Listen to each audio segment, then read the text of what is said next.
For sale. Human head. Condition? Used. Best ad I'd seen on Craigslist all day. I'd spent the last hours surfing the site for a passive-aggressive gift for my ex-girlfriend's wedding.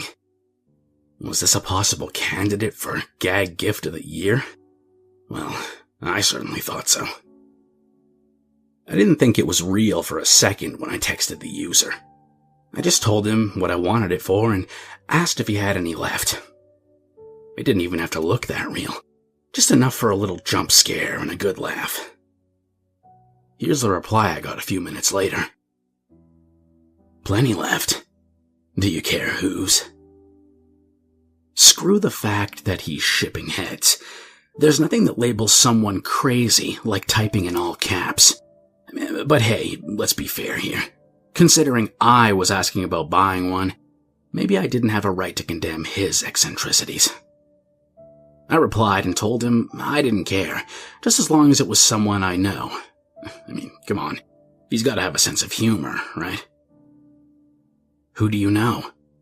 I'll check. I asked for a picture and told him I would let him know if I recognized them. I didn't hear back after that and figured the joke had run its course. Just as well, really.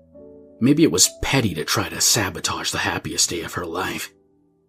Then again, she did sabotage my entire life when she decided to wait until I'd finished paying off her college loans to tell me she was seeing someone else.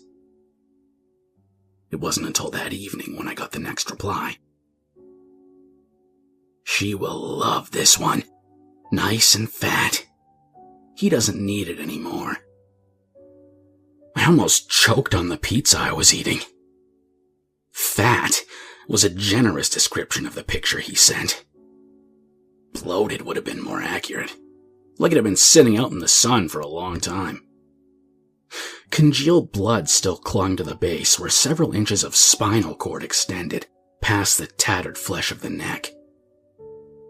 The nose was gone, replaced with an explosion of sticky cartilage from where a massive force like a shovel had pummeled it in. I've had a few hours to contemplate my life choices, and now that I was staring at the picture while trying to eat, I knew this was a bad idea. Sorry, not interested, I replied, before blocking the number. The next morning I woke up to 3 more pictures sent from a different phone. Each bore a macabre description. This little lady was a fighter, so she's a little more knocked around. My only old man.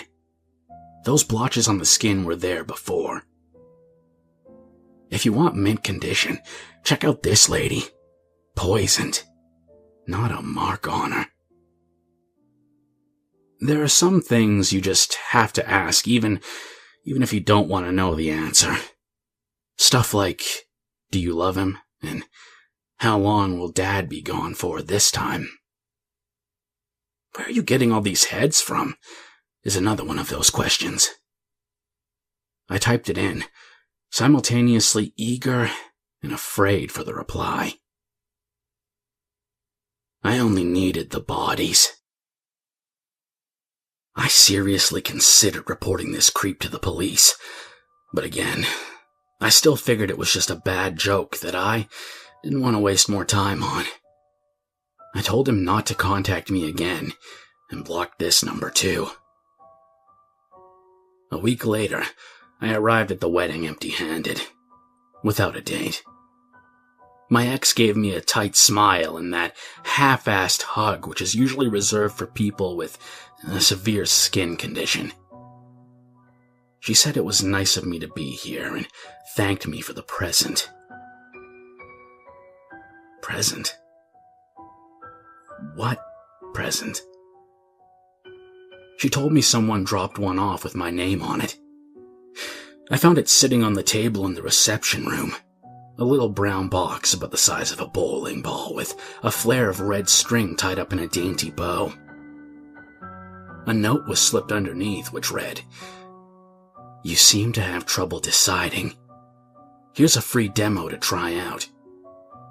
If you aren't 100% satisfied, you can exchange it when you're done. So many questions came to mind, like how he found me or what exactly one does to try out a head. When I lifted the box up to grab the note, I couldn't help but notice the dark, sticky stain soaking through the bottom and onto the table. I couldn't exactly leave it there. Shit, what was I thinking? It had my name on it and everything. Most of the people were still arriving and talking outside, so I just grabbed it and made for the door.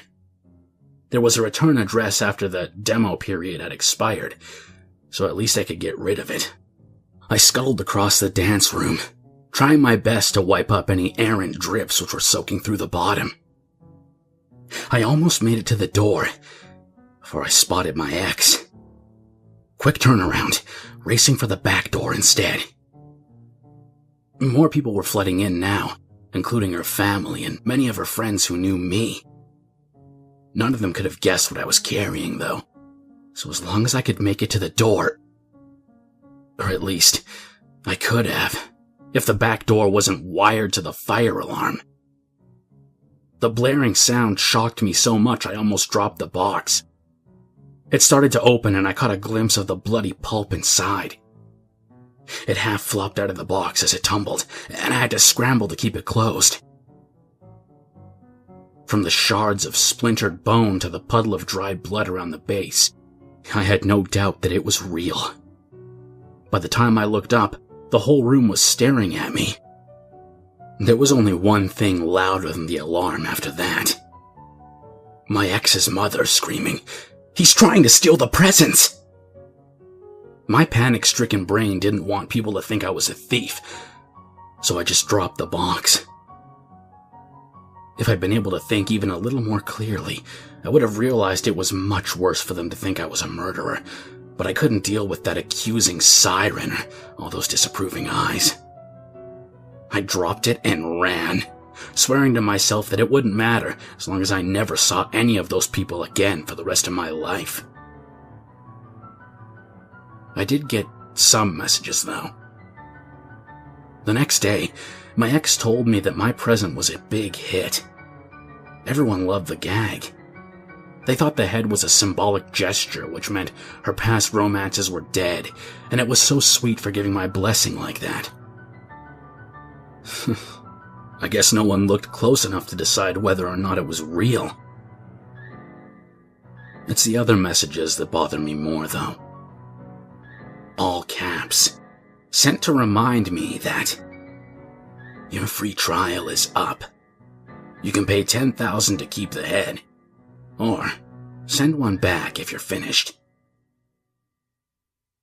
Now where the hell am I going to get another head?